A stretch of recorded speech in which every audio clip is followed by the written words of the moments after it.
Kauli kali na yenye kuashiria kujiamini imetolewa na Ibrahim Zolfaghari, msemaji wa jeshi la Irani, akizungumza kutoka makao makuu ya jeshi la anga Qatam Al-Arabiya Air Defense Base.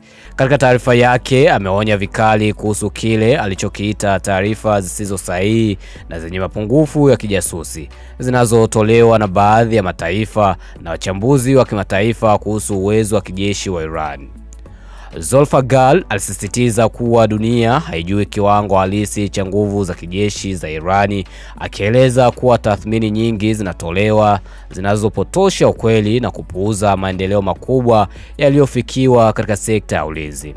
Alieleza kuwa Irani imewekeza kwa kiasi kikubwa katika kuboresha uwezo wake wa kimkakati, ikiwa ni pamoja na makombora ya kisasa yenye uwezo wa kufikia malengo ya mbali pamoja na mifumo madhubuti ya ulinzi wa anga.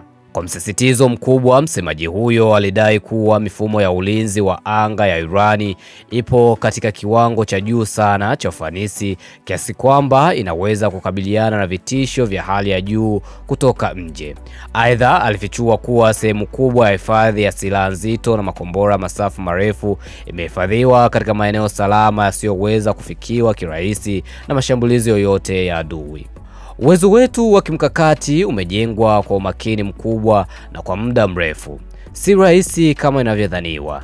Tumejiandaa kwa hali yoyote na mifumo yetu haiwezi kudhoofishwa kirahisi, alisisitiza Zolfaghari.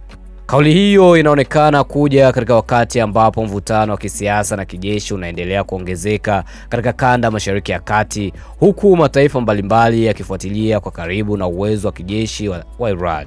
Tamko hilo linaweza kutafsiriwa kama ujumbe wa onyo kwa wapinzani wake, pamoja na jitihada za kuonyesha nguvu na kuimarisha taswira ya Irani katika jukwaa la kimataifa.